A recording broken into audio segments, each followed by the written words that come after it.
Hello, Gen Genies. It's me, Julie. And Rich. Before we get started today, we want to let you in on some exciting news. We have launched our new Patreon page for the podcast. Woohoo! We are super excited about this new chapter for Cut Off Jeans. So, Patreon is a website where listeners like you can pledge a small monthly amount. We're talking only $5 or $10, guys, to support the podcast and help defray the costs of bringing you the show each week. To be clear, Cut Off Jeans will continue to be absolutely free.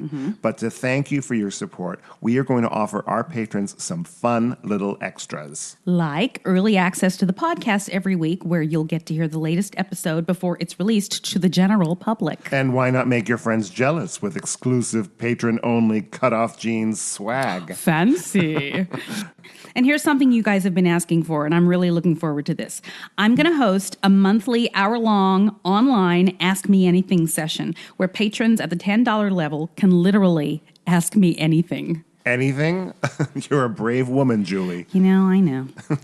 I'm also going to give access to my blog, Are You My Father?, where I tell the story of my search, actually it's my life story basically, for my biological father in even more detail than I did on the podcast. Wow, your blog was the original inspiration for Cut Off Jeans, wasn't it? It was. Wow.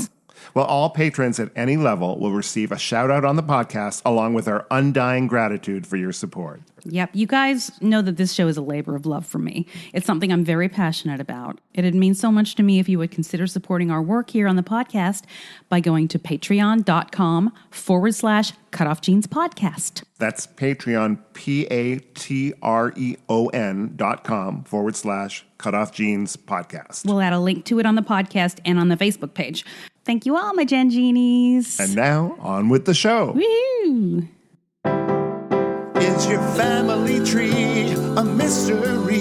Are you fascinated by genealogy? Well, hip, hip, hooray, let's talk DNA with Julie. The truth is in your genes. In Cut Off Jeans. Welcome to Cut Off Genes, the podcast that helps you find your truth using nothing but DNA. I'm Julie Dixon Jackson, and I am a genetic genealogist, henceforth known as a Gen Genie. And I am Richard Castle, the co-host and producer of this podcast. What's going on today, Julie? Hot. Oh, I know. We're in the middle of summer, the dog days of summer here, and my dog is a wimp, and he wants to be in the air conditioning all the time. I have this portable air conditioner in my living room. Brooklyn comes in and just lays in front of it. Buddy likes to go in and out, so I have to leave the screen door open so he can go in and out. No. Oh, yeah. And he goes outside, he gets really hot, and then he comes back in, but then he kind of puts his head over the threshold so that he can kind of still sniff what's outside. But I'm like, I love it. I hear my dad, going like, don't leave the door open or you're going to let all the air let the conditioning air out and let the flies in. Hi. And, well, Buddy catches all the flies. He's like a cat. So we if there's a fly in the house, I know within 10 minutes Buddy will get it. Wow, that's amazing. Yeah, and he will not stop until he finds it. He Really? He runs back and forth to the windows, and he jumps higher than I've ever seen a dog jump before and catches these things with his mouth. That's incredible. Yeah. Yeah. If he was had opposable thumbs, he could take over the world. It's amazing what that one different little thing could do. Oh, my goodness. Hey, I took a deep dive this weekend, as I am wont to do. Yes. I started watching these Karen videos. Oh, no. Just one after the other, just because they're just so outrageous. And I can't, it's like a train wreck. I can't look away. And apologies to anybody named Karen if you don't like it being called Karen. I mean, that sucks, but I think it's kind of funny.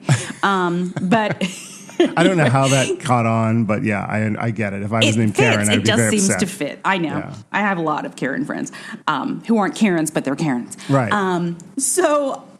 This one that does these videos, and she looks like she's maybe 20 years old, and she's very animated, this young lady, and likes to comment on each one, and And then there was this one, you're going to crack up. It's this woman in like a Barnes and Noble or something. There are still Barnes and Nobles? Well, it might be a little old. Okay. There are, though, actually. Bookstore is a Barnes and Noble. But she's concerned that they don't have books by this particular writer. And she starts talking about who hasn't read the Misery series? And she's talking about misery. And at one point, she uses the term cockadoodie. And she's freaking out that nobody has heard of Paul, whatever his name is, Paul. So she is doing a bit. Okay. Oh, yeah. I was going to say that's the fictional writer in the Misery book. Yes. And she's doing a bit.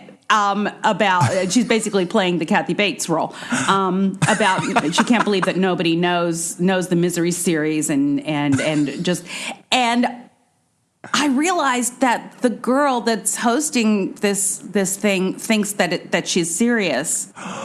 And that she's never heard of the Misery series either. And whoever this Paul is, she's like, she's crazy. I'm like, she's doing a bit. Oh, my God. I think that is so funny. And now you should do a video like that's real meta. Like you watching this woman watching that video and commenting about how stupid she is that she doesn't know that it's a bit. Oh, my God, that's funny.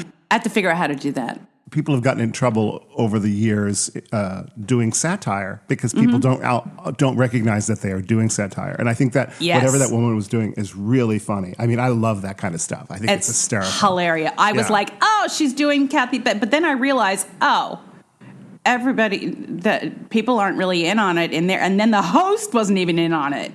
And she was like outraged that this woman was crazy. It's really smart because she was in a bookstore and she's talking about this author, this fictional author. And if you're in the know, it's really funny. It's only when people do, they pretend to be Karens or whatever and cause a stir just to get attention for their video. But there's no intention to parody something. They're just doing, like they're doing it to get people angry. Hits. Yes. What started me on this whole deep dive was there was a woman in New Jersey in a Victoria's Secret that lost her mind because she was being videotaped by somebody else because she was behaving poorly, basically. And then she started freaking out because she was being videotaped and her mind was like, oh my God, this is going to be internet. I'm going to lose my job, blah, blah, blah. Exactly. So she literally lost her mind. At one point, she pretended to faint. And she laid there for a good 30 seconds and nobody did anything. Oh, boy. Yeah. It was, oh gosh, what a phenomenon. What a weird time we live in, man. It really is a weird time. Shall we talk about what we're here for? What are we here for? Oh, DNA. Oh, DNA stuff. If you recall on our last episode, when we last spoke, I was talking about the Magdalene Laundries. Oh, yeah. I watched The Magdalene Sisters, which is a 2002 Irish film starring Anne-Marie Duff and Geraldine McEwen. So good. So brutal. So the movie Philomena is apparently she was in one of those places in the Magdalene Laundries. And she was there with this child until he was a toddler. And she was still there after. So I don't know if they kept her prisoner there or what. But that was, they were very prevalent. What were the rules? Like, how long could they keep you there against your will? Well, they were like prisons, essentially. Yeah. And your family would just commit you there. If you, spoiler alert, but what happened, actually, it was shocking. The Anne-Marie Duff character was, it started out with her being at a family wedding, and a cousin was flirting with her, and they went off to be alone, and he raped her. And then she went to and told everybody at the wedding, and by the end of the wedding, they decided that she was crazy and she needed to be committed, or she had seduced him or something to where she asked for it. And so then she was sent away to this Magdalene Laundry for years. Oh, no. Oh, my God. She didn't get out until her brother came and rescued her like 5 years later. You know, we've talked about this in that, it's the patriarchy and the women are always not believed and they're the ones who are victimized in terms of like, oh, well, we have to do something about that wayward woman. Yeah. It's horrifying. Horrifying. Yeah, horrifying. Yeah. And on a more modern note, so okay. I've been watching Match Game 75 and 78 on Amazon because I love those shows and they are really entertaining. But you realize when you watch it what a different time it was in the 70s. So at one point, And again, I will preface this by saying I do enjoy the show, but there are certain things that to a modern day audience are really kind of shocking. Are unacceptable. Unacceptable, yes. So Right. there's this woman contestant is there, and Gene Rayburn, the host, says, "Oh, what you smell good. What are you wearing?" And she's like, "Oh, it's coconut oil, whatever." And he goes in and like sniffs her neck, and then starts to do a bit where he likes literally biting her neck, and she looks horrified and embarrassed, but the audience is laughing and cheering. So anyway, he does that. She plays the game and loses the first round, so she doesn't win anything. And then as he's saying goodbye to her, the little set starts turning around. She starts to disappear. He goes, "Oh, wait a minute." And he makes them turn the set back around so he can go and get one more sniff, and then he bites her neck again and sends her away. So basically, her parting gift was humiliation and therapy. Oh my gosh. It's terrible. And there's nothing she could do about it because it was because it was on TV, and if she wasn't a good sport about it, right. Lord. And the live studio audience was cheering and laughing and clapping. Hilarious to them. Yeah. Right, so I mean, again, it was a different time, but when you watch it now, it's shocking. And even as I say, at the time it was considered, acceptable or whatever. Maybe it was considered acceptable to most people, but not to everybody. Because I watched this one video on YouTube. Lord knows how I went down this rabbit hole. But it was the Dick Cavett show, which I love. Mm-hmm. And Lily Tomlin was a guest. And this was in the early 70s, all right? So she had done Laugh-In and maybe some live stuff, but she wasn't a big star yet. And she was on there, and then I'm trying to remember the name of the guy. It was Chuck something. He was a very like masculine TV star. So Dick Cavett asks him if he has any animals, and he says, "Yes, I have. I have a dog, and I have a horse, and I have a wife." Yeah. What did Lily do? Lily Tomlin, who was a noted feminist, said, "Your wife," and she stood up and said, "Well, I can't be here." And she stood up and walked off the set, and they thought she was doing a bit. And they were like calling back to her like backstage, Lily, and she didn't come back because she was truly pissed, and rightfully so. It was It was so offensive, right? Yeah, and people probably thought she was crazy. Exactly. Yeah. On episode 55 of the big podcast. 55? You're going way back. The episode was called "Womb for More," by the way. We talked about Leonardo da Vinci's hair and how they were attempting to obtain DNA from it. Do you remember that? This is vaguely familiar. Yes, sounds vaguely familiar. Well, so thank you, Sydney Schumann-Levesque, for pointing this out to me. There was a press release this week about them identifying 14 living relatives of Leonardo da Vinci. Really? Yes, 14 people alive today can now boast a direct genetic link to the famed Italian Renaissance polymath Leonardo da Vinci, reports Italian wire service Agenzia Nazionale Stampa Associata. How was that? It sounded really good. He didn't have any children, though, did he? No, he did not. This came from his father. Okay. Wow. Writing in the journal Human Evolution earlier this month, researchers Alessandro Vazzosi and Agnese Sabato revealed a reconstructed Da Vinci family tree that spans 690 years and 21 generations from 1331 to the present day. Eventually, the team hopes to use its expanding genealogical map of Da Vinci's relatives to reconstruct his genome.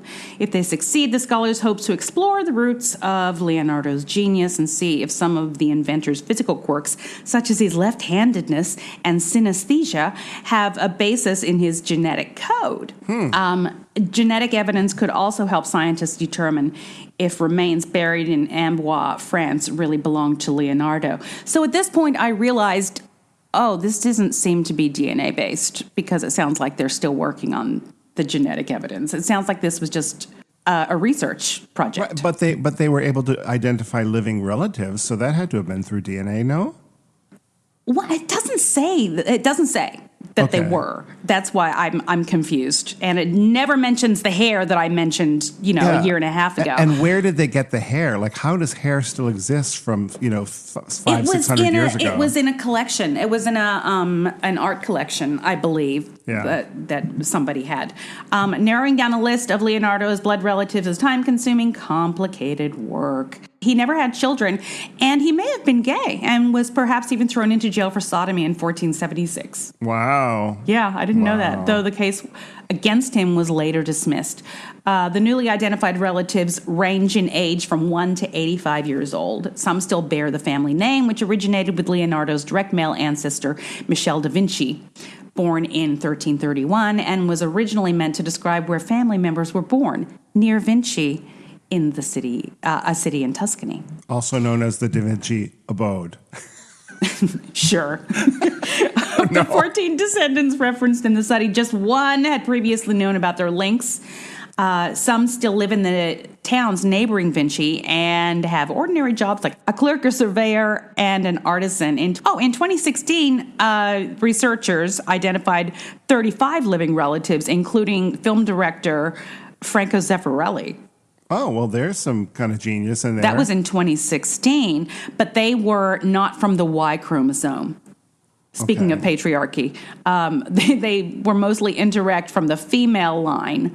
In quotes, they were not people who could give us useful information on Leonardo's DNA, and in particular, the Y chromosome, which is transmitted to male descendants and remains almost unchanged for 25 generations, unless there's an NPE.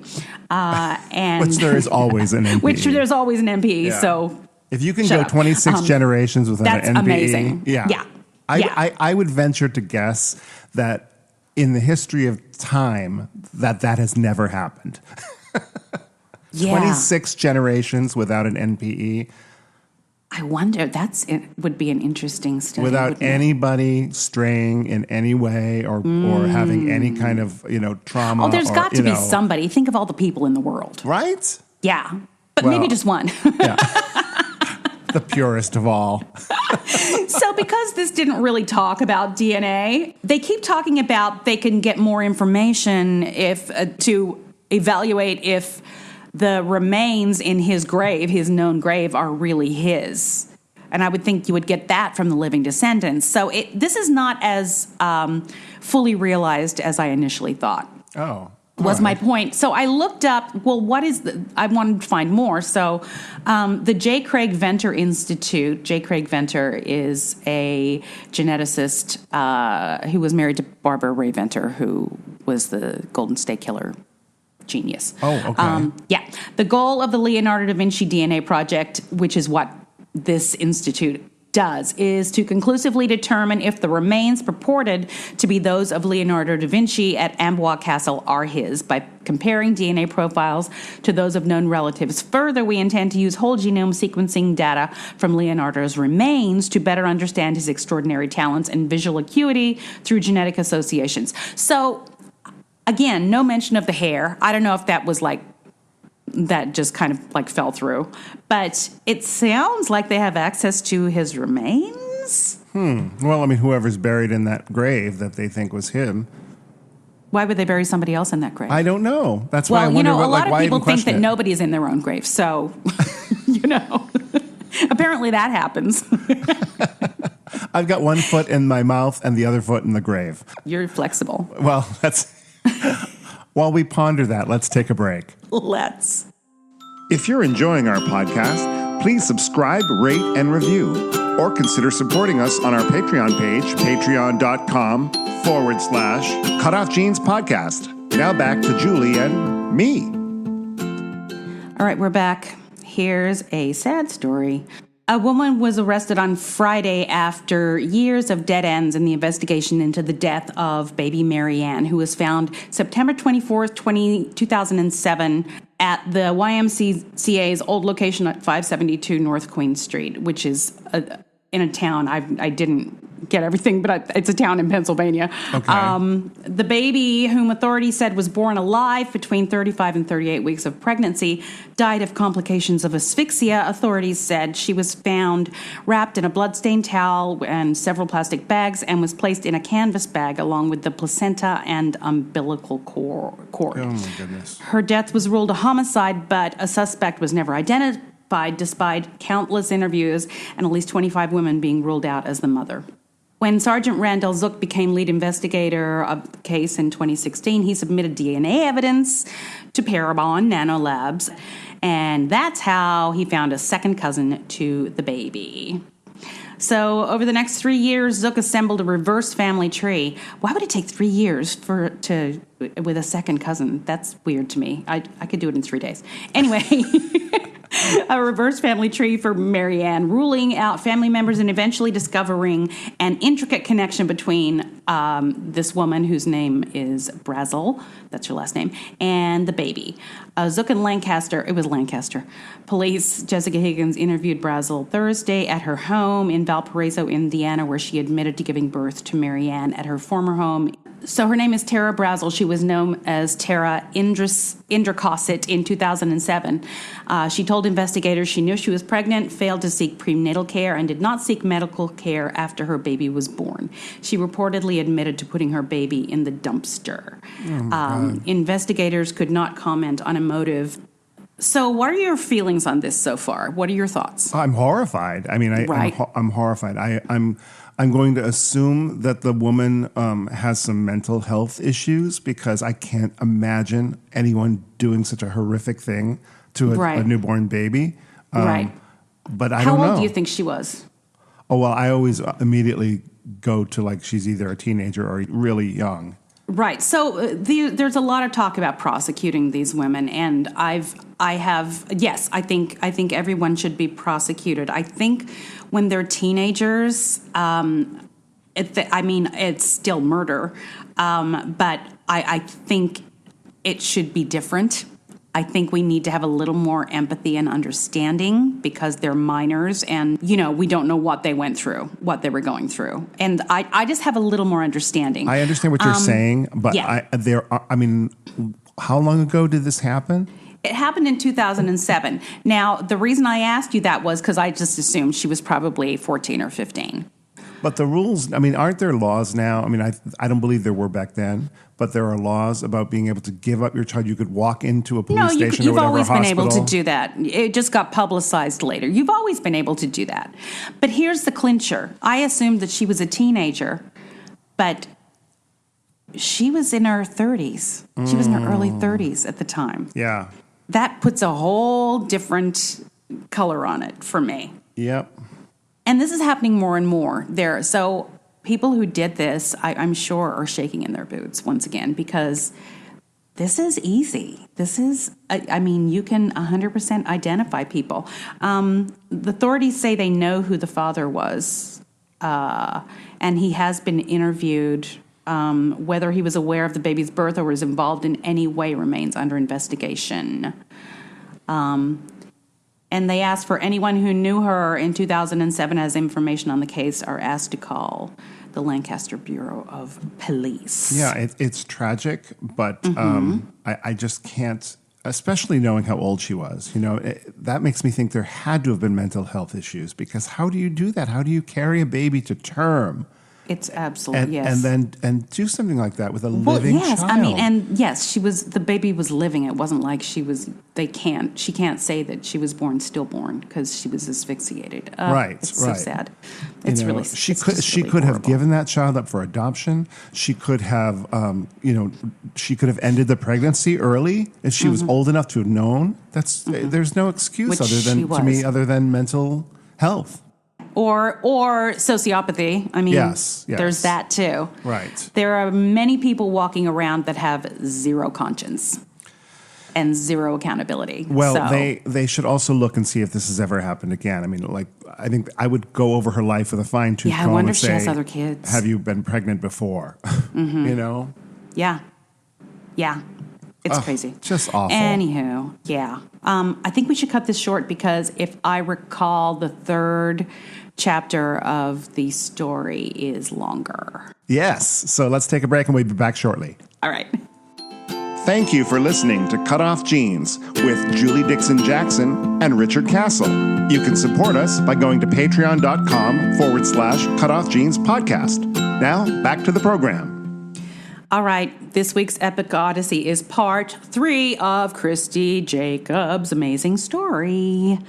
So when we left off, Christy had confronted her biological father and just kind of wanted to get the heck out of there. And then he insisted that she and her friend come into the house and wait for his wife to get home so that they can meet. And I will let Christy take it from there. Sounds good. Let's listen in. Okay. He was telling me that he's been married for 60 years. Woo. They had just celebrated their 60th anniversary the day before. And I was like, wow, well, happy anniversary. How do you like this one?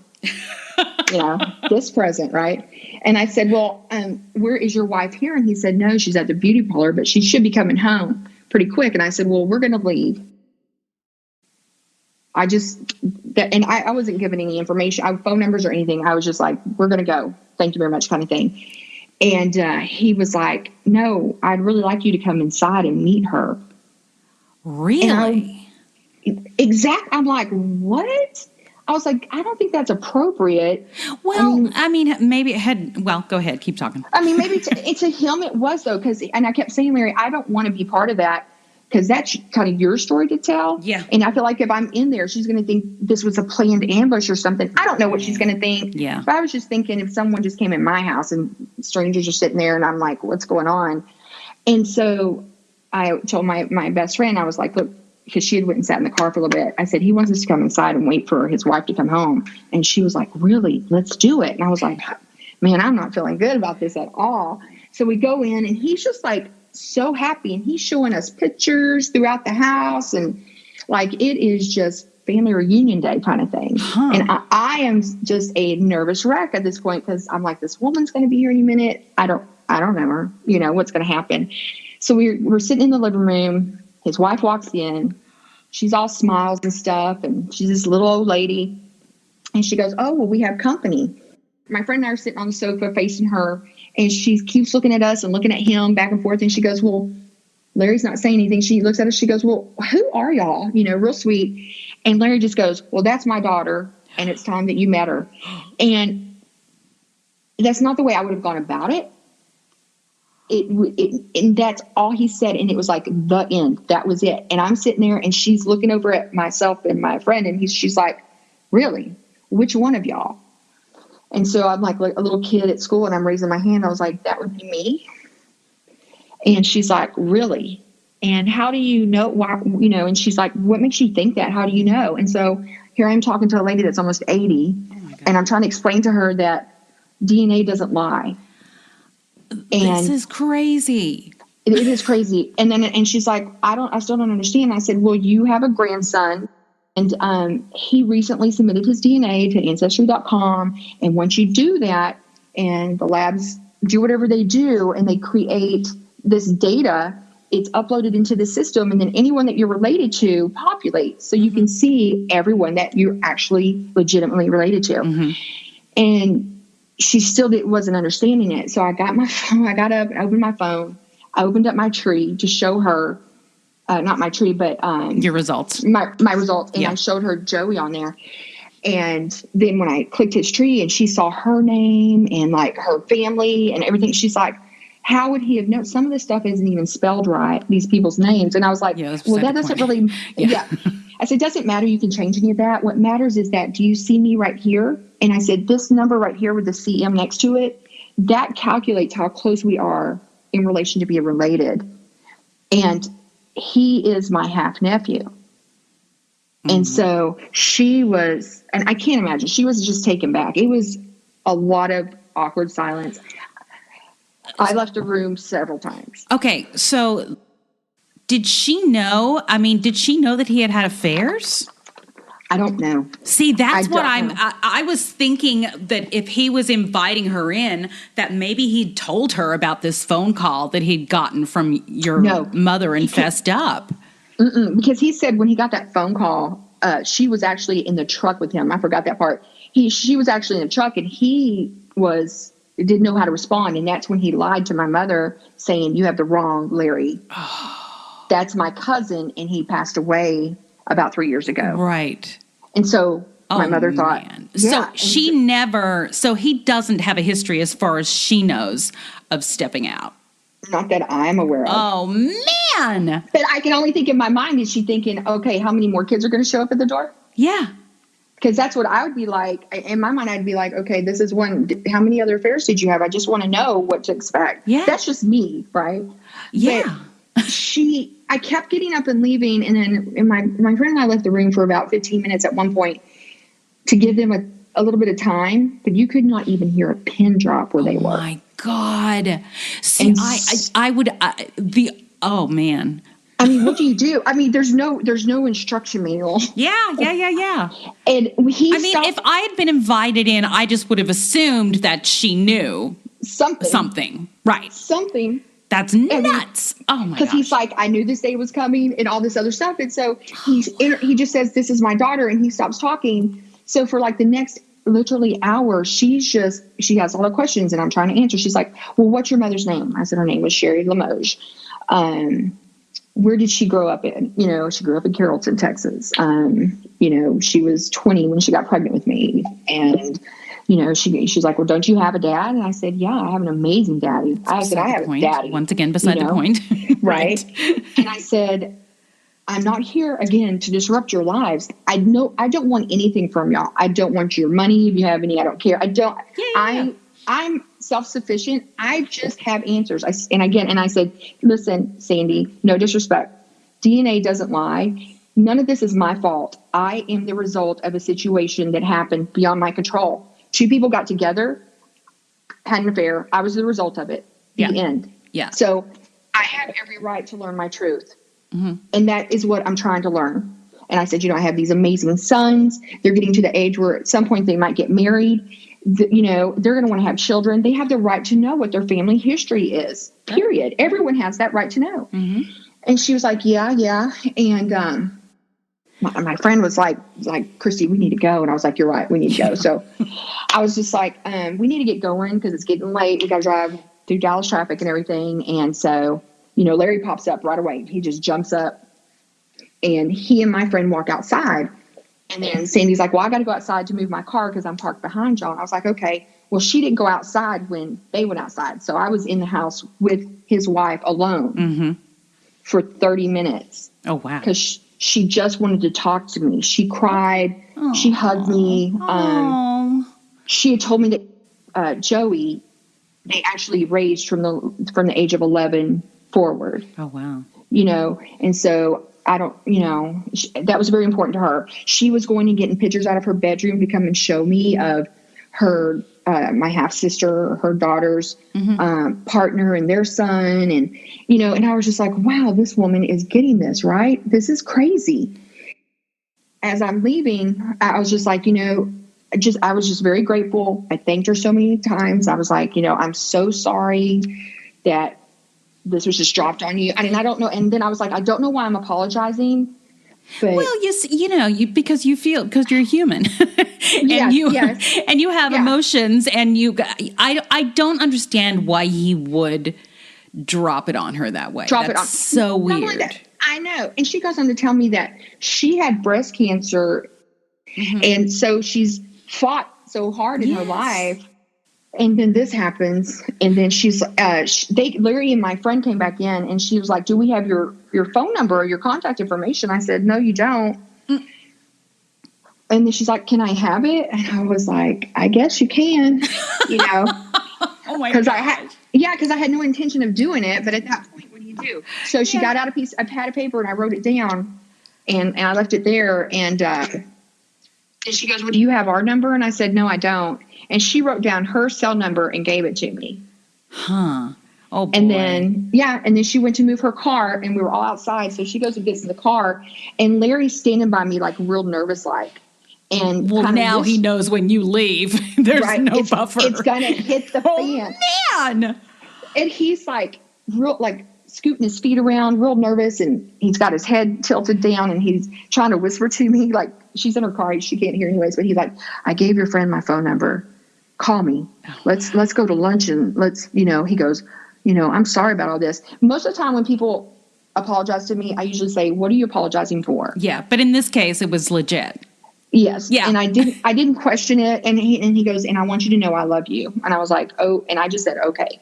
Yeah. Because I don't know him. That is so much so soon. Right. I just found him. Yeah. But he knew about me since I was 18. Yeah.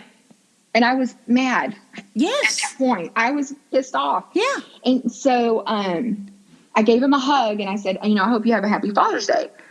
So we left, and Tiffany only lives like maybe 30 minutes from there. Uh-huh. And so I called her and I was like, can I please come by and meet you face to face and just give you some love? I just need you at this moment. Yeah. And so we drove there and I told her the story and she was kind of flipping out. We left there, and when we left there, I called Larry's phone. I was just going to say thanks and whatever. Mm-hmm. He didn't answer, so I left a voicemail. And then on Father's Day, I thought, well, I'll just call and say, I hope you're having a good Father's Day. And I wasn't going to wish him Happy Father's Day. Yes. Okay. Because I don't know why in my mind I didn't want to do that, but I wanted to make it a point to just say, I hope you're having a good Father's Day. Yep. So I did that. Still didn't hear back. And so I've been texting with Tiffany this week, and I'm like, you know what? I have not heard back from Larry. So in my mind, either he's over it or his wife has just, maybe she murdered him, just laughing. I don't know. He's in the doghouse, literally. Who knows? So you haven't heard from either of them since then? I had not until yesterday. Oh, okay. What happened? Because he told me his wife goes to the beauty parlor every Friday afternoon. So I was like, okay, I'm going to call him during those hours. Well, he answered. But he sounded like really nervous. And I was just like, hi, Larry, it's Christine. He was like, hi, how are you doing? I said, I'm doing fine. Did I catch you at a bad time? He goes, yes, ma'am, you did. And I said, oh, I'm sorry. And then he's calling me ma'am. And I was like, well, I'll just let you go then. And you can just call me back whenever you want to. He goes, yes, ma'am, I will. Obviously, he was in front of someone that he did not want them to know he was talking to me. Right. A couple hours go by, and I had 2 missed calls from a number I didn't recognize, and I go to listen to the voicemail, and it's Larry calling me from his son's phone. So I'm like, okay, here's the deal. She does not want him communicating with me. So I call him back on that phone number, and he answers, and I'm like, how are you doing? And he's just like, well, I'm alive. Oh, God. And I said, you know what? Every morning when I wake up, I always thank God because I woke up today, and I thank him for allowing me to wake up, because a lot of people don't get that opportunity. Yeah. But he was really like, I'm alive. And I was like, she's really mad, isn't she? He goes, oh, boy, is she ever. Okay. So at this point is when we say, Larry, you need to learn things about processing and timing and reading a room. That is so not the way to do that.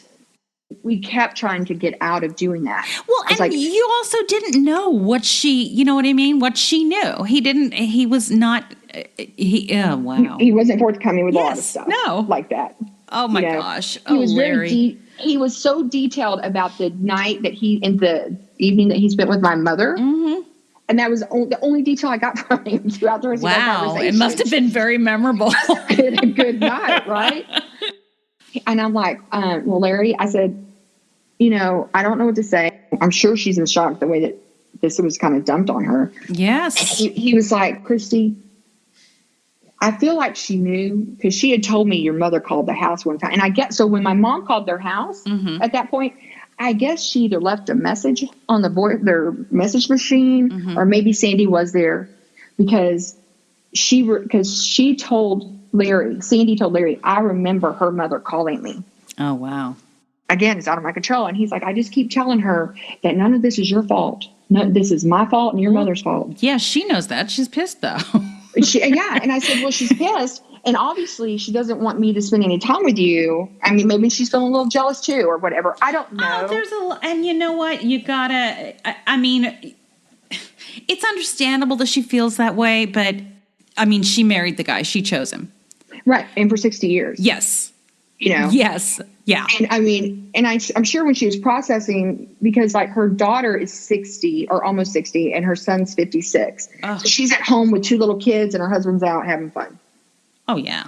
And everybody keeps telling me, Christy, well, walk in her shoes. And I'm like, I don't want to walk in her shoes. Why doesn't everybody just walk in my shoes for a minute? Exactly. Okay. So, yeah. Right. She's not, she can't forbid him from being in contact with you. But at the same time, we have to have empathy for her because she has a lot to process. She does have a lot to process. Yes. So he goes on to say, I got your message for on Father's Day, and it was we had a good one and everything. I said, did you though? Oh, yeah. It doesn't sound like you probably did. He goes, it was okay. And then he's like, well, he says, did you get a phone call from Kay? So Kay's their daughter. And I said, no, should I have? He goes, well, I told her about you. And I was like, did you tell her with your wife? Or did you just tell her on your own? Was it a phone call conversation? Was it on Father's Day, for God's sakes? I mean, he didn't answer that question directly at all. Larry has trouble with boundaries. He does. He has no clue. He has no clue. Yeah. And I said, I'm sure she was upset. And he was like, well, to be honest with you, I'm not sure if she was just hurt or really angry or whatever. And I'm just like, well, I'm sure she's both. Because I am. Yeah. Yeah. And I don't expect her to call me. I mean, I'm not trying to interrupt anyone's life. Yeah. And so he goes, yeah, when you called me on Father's Day, my phone was on the kitchen table. He has a problem sharing the wrong information as well. Yeah. So, and he goes, and I guess Kay was in the kitchen and he has like a flip phone and she's like, someone's calling you from 214, blah, blah, blah. And Sandy turns around and says, don't answer that phone. Delete that number right now. Delete it. Oh my gosh. Those were his words, just like that. And he doesn't have a lot of emotion like I do in my voice. Yeah. And so I'm just like, wait a minute, Larry, you're telling me that your wife was like yelling, towards your daughter saying, delete that. I was like, that's a problem. Yeah. That's a huge problem. That means, because he said he didn't get my other voicemail. I'm like, is she picking up your phone and going through your phone? Right. I mean, at some point, if you want to have a relationship, you're gonna have to work harder. Yeah, because I don't. He's I don't got have to. They have some work to do. They have a lot to do. Yeah, and I'm just like, my life is good, and I have an amazing man, that raised me, and I am glad that I was able to find Larry. If he wants a relationship with me, he's going to have to earn it. And there's and it's going to have to really be built, obviously, for a while before I'll allow my children, even though my children are grown, to be part of that. Because being rejected, like I was from my maternal grandmother, I mean, I'll live with that for the rest of my life, even though she apologized for it. It's hurtful to know that someone that's supposed to love you unconditionally resented you being alive. Yeah. And I would never want my kids to walk into a room and ever feel that from anybody. Yep. And so they do know just a little bit. They know that I met him, but I have not told them any of this detail. They're both boys, right? They are boys. You know what is interesting? If they were girls, they'd be questioning you left and right. Oh, is that right? Yeah. It's very different from boys and girls and men and women, frankly. He wants to see me, but we would have to sneak around, and that sounds so just peculiar and odd. I mean, it's right. This is really new for you. I've never spoken to anybody on the podcast that is so new to this. So I would like to talk to you in about 6 months. Okay. And see what's happening then, and see how you've processed it, because you're going to go through some stuff. I'm going to be honest. It may take longer than that even. And I don't know what you're going to go through, but it's going to change. Okay. And it's going to be a constant change, and it's going to inform a lot of just your day-to-day life. It's so raw. Wow. It is so raw. I would, if you have never seen a therapist, now might be a time to do that. I'm just going to go there with you. No, absolutely. Yeah. I agree 100%. Yeah, that could help. And especially somebody that deals with situations like this. Be good to yourself and take your time, and don't make any moves until you're comfortable. I will. Is what I have to say about that. Well, thank you so much, and I look forward to listening to the rest of your podcast. I've been listening to some of them, and they've been great. Glad you like them, and thanks so much for sharing. And let's keep in touch, okay?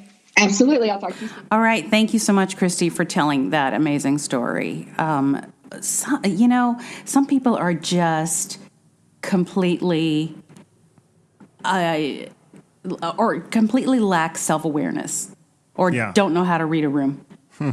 Because I'm so amazed that was, I think, my thinking with this man is that I think he just wanted to rip off the Band-Aid and get it over and done with, even though that was by no means the best way to introduce his wife to this concept of this unknown child. Oh, What a story. Thank you so much for sharing your story.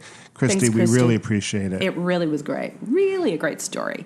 Anyway, Richard, tell people about yourself. I am Richard Castle. I am a pianist and playwright, and I'm adding playwright to this now because I've been writing plays and getting them produced, so I'm very excited about that. And musical theater writer. You can find out about most of that stuff at my website, richardcastle.com, or you could follow me on Instagram or Twitter at Castle Songs. All right. You can find me on the Twitter at Jules Jackson with 2 O's. Find the podcast at Twitter at Cutoff Jeans Pod. We're also at Cutoff Jeans Podcast, I think, on Instagram. And you can join the Facebook page, Cutoff Jeans Podcast, answer a question. And if you would like to reach out to me with a question, a concern, or possibly engage my services, you can reach me at Jules Jackson, once again with 2 O's, at cutoffjeans.com. Sounds good, Julie. Now tell everybody what our motto is. The truth is in your jeans.